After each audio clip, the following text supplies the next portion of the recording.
All right, we're in the Festive Cup tournament. We're in the opening round in the rookie division. Let's go to Golf Clash Notebook. Check out hole number 5. All right, we need to get an eagle here. We're still dialing this in, so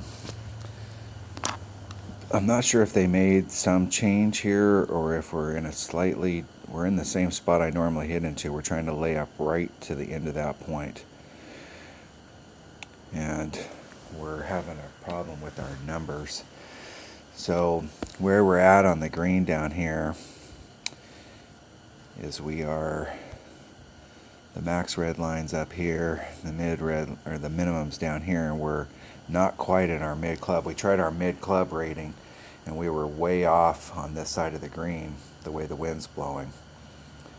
So we went with a number that we usually do when we're in between here, and we were still slightly off on a perfect shot.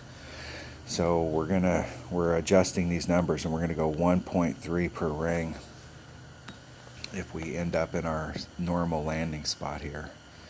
We started off with 1.9, which is what I normally do for my mid number here.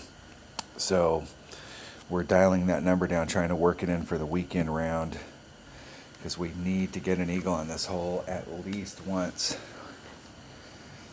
either on hole 5 or on hole 14, one of the two. We need to get an eagle on this, and we'd like to pick it up on 5 so that we can take a little pressure off of ourselves on the back 9.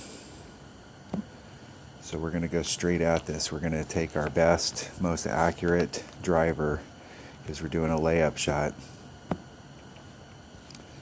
And we're going to take, even though we don't need a wood, we want to make sure we have a better wood than the big dog.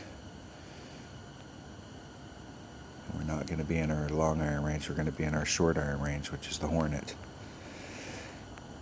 And we're going to bring a Kingmaker, just because we're trying to make sure we got enough to curl around the tree to start off with and get us in our spot, and then enough to help cut the wind down on that second shot. And we're going to give ourselves every advantage.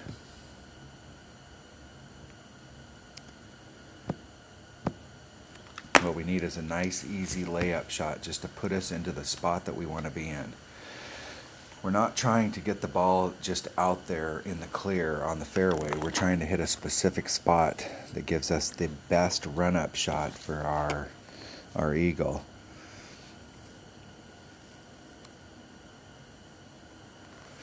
All right. Our opponent's using a Marlin. You can use any ball on this. You can use any driver. If you use an extra mile, you can really use any ball because you have plenty of distance. But you got to get around this tree, and you got to avoid the rough down here and the sand here in the front. So this is one of those shots where you want to make sure you bring your most accurate stuff so you can hit out into that area.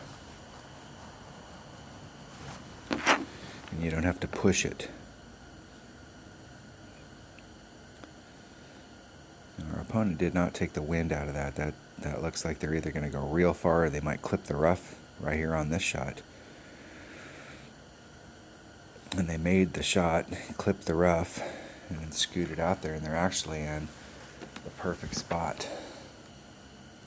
Yeah, that was close. So there's our red line. We're right in the middle of that landing area. We've got plenty of curl with this ball. We're going to put about 2 topspin on. We don't need maximum topspin here. We just want to get out in the clear. So we're 100% accurate club, so it's 1 per ring, so there's a 3.7 pull. And then we don't need to put any curl, but we want to make sure it goes in that direction. And then we hit it great on the inside. It shouldn't make any difference whatsoever. We're going to get into that tree. As long as we can get out into the fairway there, we're fine. That was not the shot we were looking for, but hey, we got a nice shot from here. We're probably going to be using our Saturn now. But we have less green to work with over here on this side, so the Saturn's going to help us out because it's got better backspin.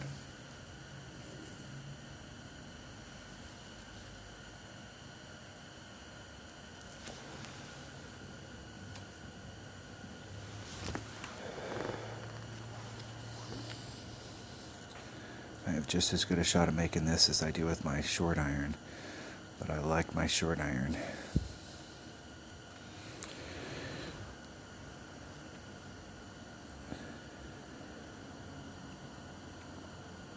Our opponent was in the perfect spot though. That is the spot that you want to be in. But not much further. They started that off and their first hit was actually on the fringe. It's always best if you're doing those run-up shots if you can start off on the green. That's why you're trying to find that spot where you can run it up. There's our max club. There's max. There's mid. So we're in about mid club.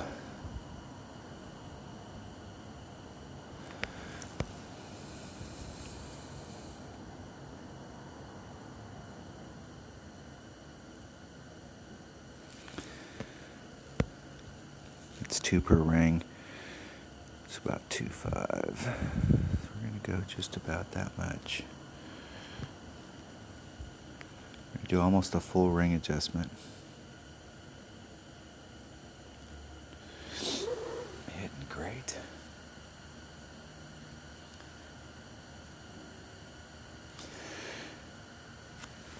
Oh, that was pitiful. It's all right.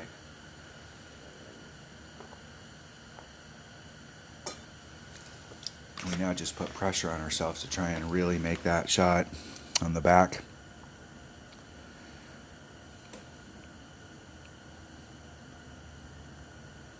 A lot of people are going to eagle this hole. There's going to be a lot of people that end up getting a par on this hole too. They end up flubbing it up there at the top. And they can't recover. That's why I bring in your good stuff on this course.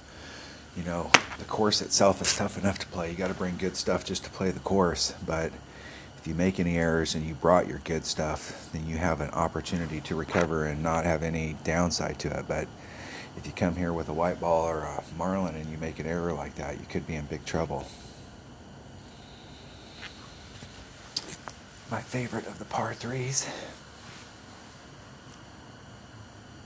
I think one of the people in my clan, if I'm not mistaken, said they didn't really like this hole, and then they hole and win this hole, so they might start liking it.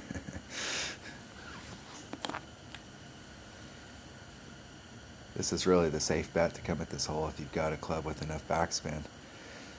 And just start off on the green and go straight to the hole. You're lower down on the hill, so you're not putting as much of that slope into play. If you're trying to bounce over,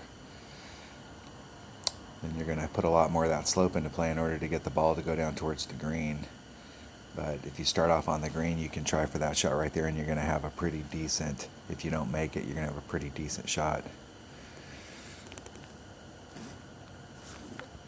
All right, we will forfeit. I made a mistake, but we were able to recover easily. Still had a shot at it. That was hole number 5 of the Festive Cup tournament in the rookie opening round. Thanks for watching.